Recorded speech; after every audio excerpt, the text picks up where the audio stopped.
دكتور خالد الخشاب والدكتوره نهى عرفه acute endocrine disorders. مساء الخير عليكم.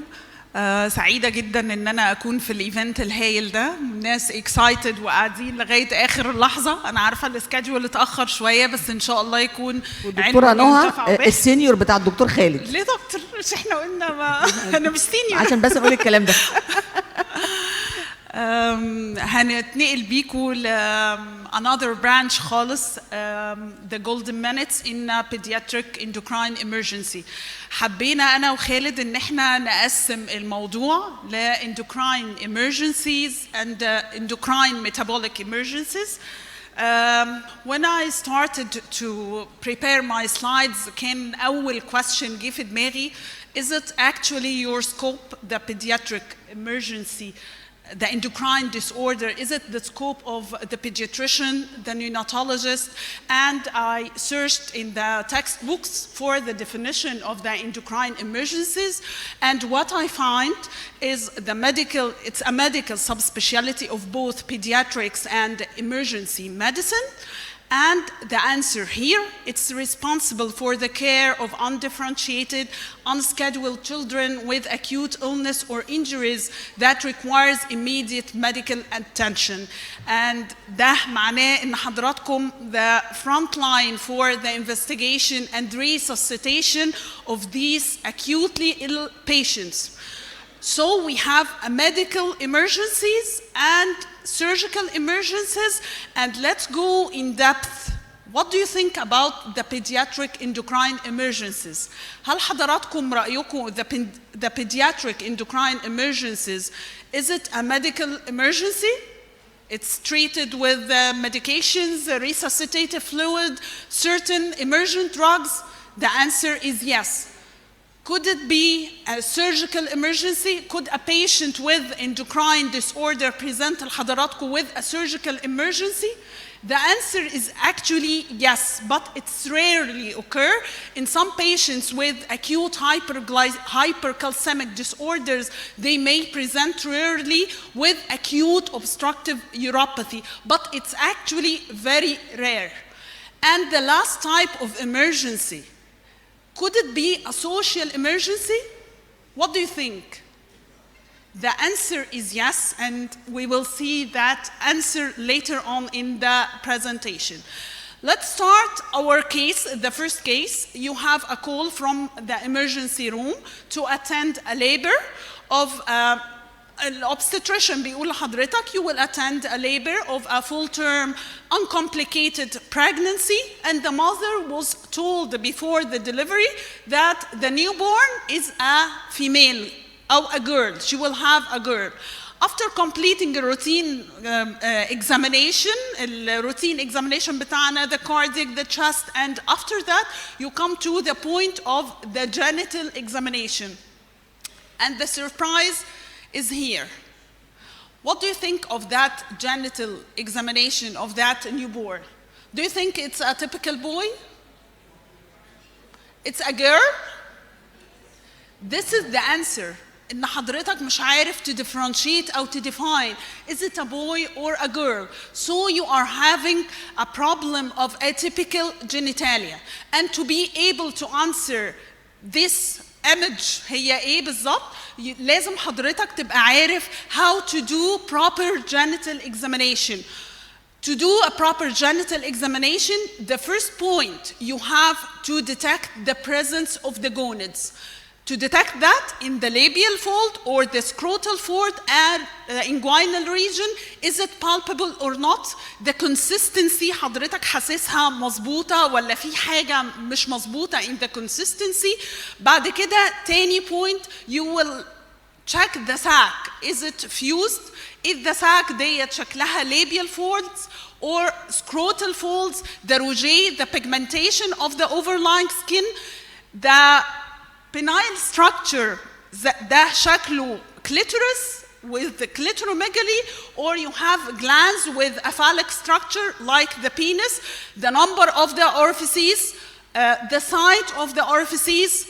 At that point, after ما احنا شفنا الفوتو اللي عندنا, after the palpation, this patient didn't have any gonads palpable, and this structure you see, I think it's more for the phallic structure, and we define the phallus ان احنا الشكل ده شكل penis بس ال opening in abnormal site. And when you count the orifices, هي single opening, and the opening actually تحت الphallic structure ده at the junction between the scrotal and the penoscrotal. It's called penoscrotal site. طيب بعد ما حضرتك حضرت الدليفري ده and you have the surprise of that atypical genitalia, and actually ده اللي حضرتك هتقابله. حضرتك خارج لأسرة مستنية حدث سعيد وبتبروسس المعلومة اللي في دماغك, and you will face that question, أخبار البيبي إيه؟ ولو في أفراد من الأسرة ما كانوش عارفين إن الأم دي هترزق ببيبي بنت, بيقولوا حضرتك هو حضرتك البيبي ولد ولا بنت؟ What will be your answer? It's حقيقي هو موقف كئيب, بس لازم حضرتك to process how to answer this question. First of all, أكيد السيتنج ده اللي كل العيلة موجودة فيه, it's not the suitable circumstances إن حضرتك تنقل فيه الخبر ده. Never to assign the baby as a girl or a boy. Take the father على جانب مختلف خالص in privacy to tell him to try to pay for the information. إن إحنا عندنا مشكلة في شكل الأعضاء التناسلية الخارجية, محتاجين نستكمل التحاليل بتاعتنا. طبعاً هي it's a very tough situation, but you have to be in private place وما ترميش المعلومة خبط كده في وش الأب, يعني حاول to pay for that information. طيب, do you think you are facing an emergency situation? What do you think? Yes. Is it a medical emergency? احتمال كبير تبقى medical emergency. Is it a social emergency? Yes. And what I mean with the social emergency هي النقطة دي, the sex of assignment. It's a social emergency. وده category of emergency, it's totally related to the endocrine medicine. طيب, get a list of the problems that we have in that child. We have atypical genitalia, so we have a problem of sex assignment. We have a problem also, what is the etiology behind this atypical genitalia, and later on in the long-term plan, may we have a surgical correction problem later on. At that point, لازم يبقى conjoined مع حضرتك, call the endocrinologist. It's a golden minute for calling the endocrinologist to have an coordinated team plan, okay? When we are facing a child or a newborn with atypical genitalia, you have to pass through this approach, okay? What is the first step? لازم حضرتك تاخد history كويس جدا from the mother. لازم تعرف هل في أي history of abortions before, history of أي infant or newborn death, especially the boys. البويز pass undetected for the congenital adrenal problems. هل في أي history of repeated admission with other sibling with the dehydration? Did this family face a problem with atypical genitalia before? Did this mother had a problem during her pregnancy regarding a hirsutism, a change in the voice, acne بدأت تطلع ليها بشكل كتير during the pregnancy? This is a clue for the diagnosis. Then we pass to the step of the emergency situation اللي احنا فيه. The emergency steps is doing the karyotyping and the more accessible and easier way to do the abdominal and pelvic ultrasound to detect the internal genitalia.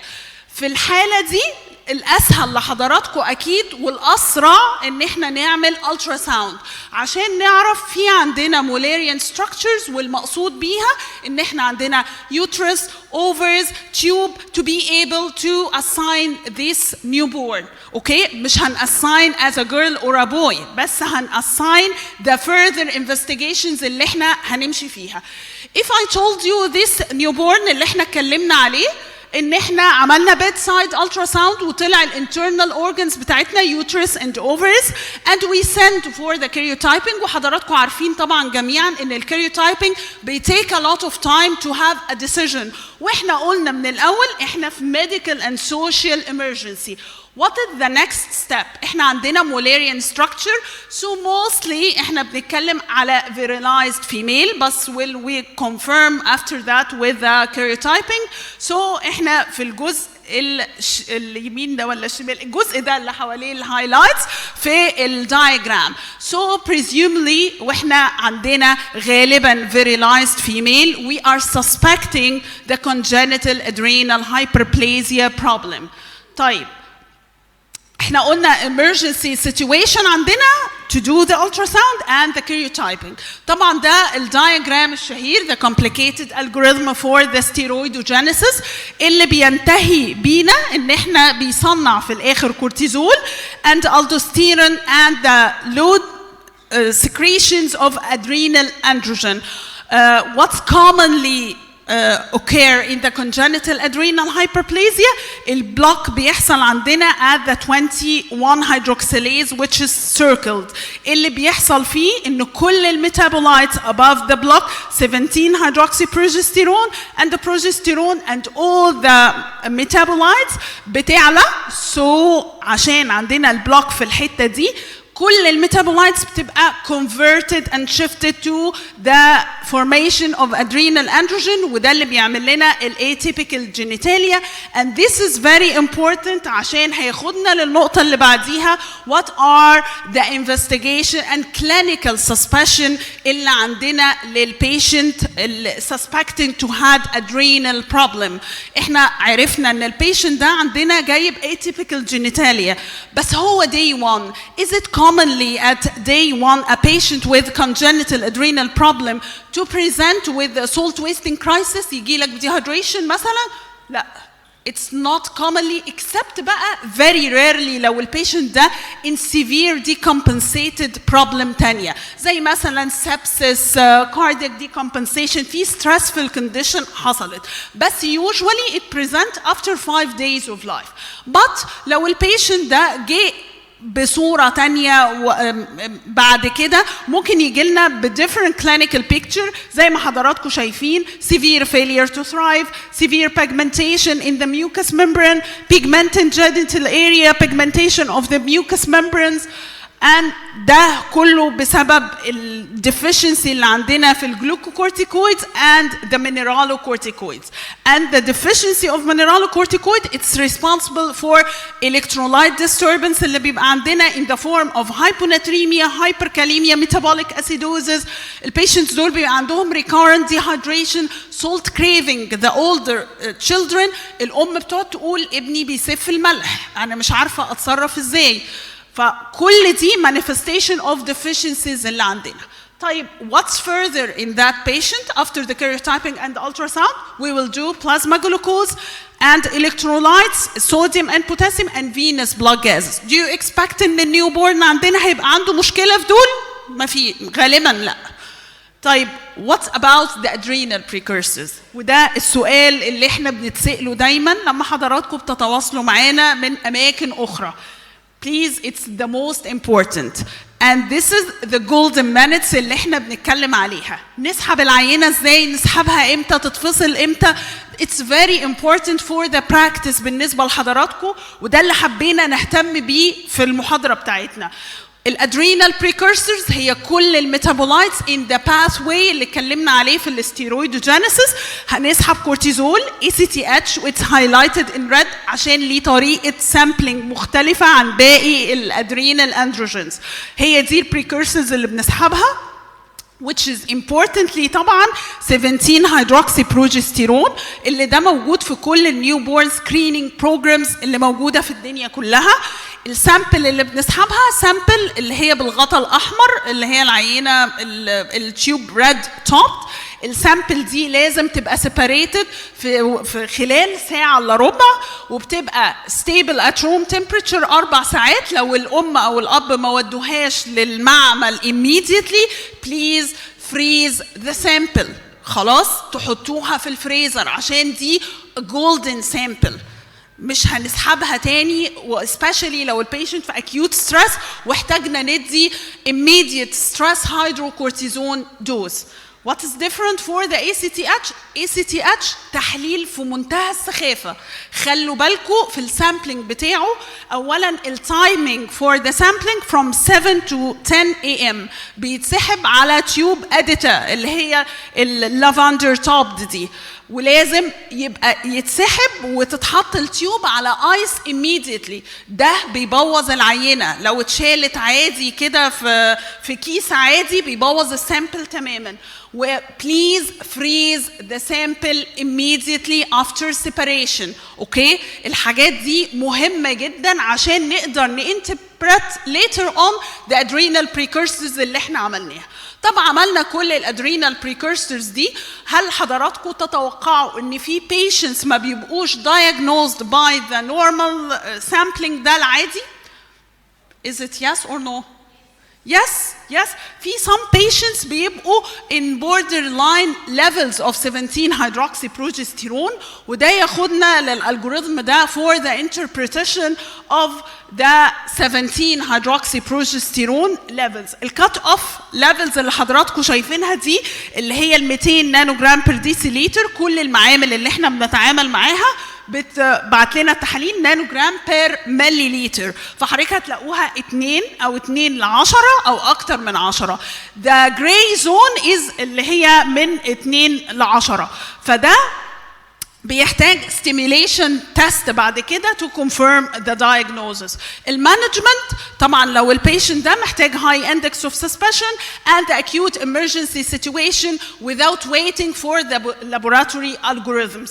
البيشنتس دول طبعا بيحتاجوا fluid replacement therapy, stress dose of steroids and the treatment of the precipitating cause. والديتيلز دي لو اي حد حابب يعرفها انا ممكن ابعت لكم الجايد لاينز اللي احنا ماشيين فيها في الوحده عندنا. So my key message from this patient: adrenal insufficiency is fatal. Steroid can save life. Don't overlook the electrolyte disturbance in severely ill child, and the genital examination is mandatory for any pediatrician. مش حاجه ليها علاقه بالendocrinologist بس. The second boy بتاعنا الكول الثانية جاية لنا from the outpatient clinic. دي a girl full term cesarean section normal birth weight. جالها indirect hyperbilirubinemia on day 4. البنت دي بعد ما عملت العينة بتاعت كعب الرجل كلموها من مكتب الصحة to repeat the serum sample, and that was the results of the sample. ده طبعا التحليل اللي بيطلع لنا من المعامل المركزيه وحضراتكم كلكم اكيد شفتوه قبل كده. TSH is 76 and the free T4 is 20.5. What do you think? You are facing emergency? Emergency. It's very emergent situation. Okay? You are saving the brain. So ده هياخدنا للالجوريثم ده بتاع الكات اوف levels of the TSH and at which step you have to move on for the treatment or repeating the investigation. The cut-off levels أنا بتكلم على ال values اللي طالعة with high TSH. Whatever the free T4 is normal or low. More than 40 it's diagnostic. But we need to confirm with a venous sample and start the treatment immediately. لو حضرتك المعمل اللي بتبعت له مش accessible within 24 hours. Don't wait for the laboratory profile. Okay? لو بقى الليفلز اقل من 40 do the serum sample خلاص و wait for the investigation. لو اكتر من 20 TSH start the treatment immediately. لو الليفلز بتاعتنا أقل من 20 according to the level of the free T4. لو low لازم to start immediately the treatment. If it is normal, you have either pathway, either to repeat the TSH and the free T4 after 1 to 2 weeks, and بعد كده لو حضرتك اخترت انك تستنى وتعيد you have to wait بقى لا تشوف بقى النتيجة. لو ال free T4 become low أو TSH بقى أكتر من 10 after 4 weeks, you have to start the treatment. So هل حضراتكم عارفين طبعا be careful ان احنا اللابوراتوري بروفايل ما ينفعش يتعمل اول 3 ايام عشان في حاجه اسمها neonatal physiological surge. TSH والفري T4 بيعلوا اول 3 ايام ويدينا false positive results. A newborn screening for the premature and the critically ill أو patients low birth weight, after doing the laboratory profile, you have to repeat after 2 to 4 weeks to confirm that the axis is actually normal. بعد ما حضرتك بتعيدنا, you can repeat the newborn screening at 36 weeks correct gestational age أو at 6 to 8 weeks of the birth.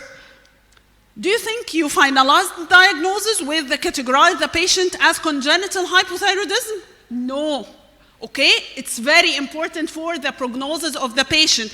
You have to categorize the cause of congenital hypothyroidism. It's important for the further follow-up plan for the patient. أول حاجة you have to do thyroid imaging عشان حضرتك تعرف أنت بتتكلم في permanent hypothyroidism ولا حاجة transient، لأن لو في أي morphological change موجود عندنا ectopic gland أو aplasia أو hypoplasia ده permanent hypothyroidism. the imaging بقى اللي احنا بنتكلم عليه أهم حاجة وأكتر حاجة sensitive هي الثايرويد سكان. and السكند degree بالنسبة لنا هي الثايرويد ultrasound. Some patients بيبقوا very complicated to the degree إن حضرتك بتبقى محتاج genetic testing to finalize the diagnosis. At last, let's discuss together some important tips في practice. Should we delay the treatment till the results of the scan? What do you think? No, big no, okay? طيب بدأنا ال treatment. How many days after starting the treatment you can go for the scan? هل بدأنا يبقى احنا كده خلاص ما عندناش الفرصة ان احنا نعمل scan؟ لا. It's still 5 days you can do the scan after starting the treatment. لأن الفكرة كلها في السكان إن حضرتك the high TSH بيستيميليت the thyrocyte to uptake the dye اللي حضرتك بتديها، فتبتدي تنور الثايرويد جلاند دي في السكان اللي عامله. طيب can the scan lack the uptake although إن حضرتك عندك thyroid tissue? Yes, sometimes. لو أولاً اتأخرنا في السكان after replacement therapy, some mothers اللي عندهم blocking antibodies بيبقى عندهم المشكلة دي and some genetic defect in the iodine uptake which causing dyshormonogenesis بتخليك مش شايف الثايرويد سكان الثايرويد في السكان. طيب in hypothyroid patients هل حضرتك بعد ما عملت الdiagnosis و localized the gland should we screen for other anomalies? Yes. You have to search for cardiac, renal anomalies, and the hearing defects. It's very common with congenital hypothyroidism. My take-home message from that, save the child brain. You have to be familiar with the cut-off values, and congenital hypothyroidism is not simple as it seems. وطبعا في الوقت اللي احنا بنتكلم عليه عن الهايبوثايروديزم ما نقدرش ننسى استاذتنا الدكتوره إيزيس غالي، هي اللي كانت مسؤوله عن ادخال الثايرويد سكرينينج في مصر. الف رحمه ونور عليها، ربنا يجعل عملها كله في ميزان حسناتها. This is my contact لاي حد حابب ان احنا نبعت له الجايد لاينز اللي احنا ماشيين فيها في ابو الريش. And thank you so much.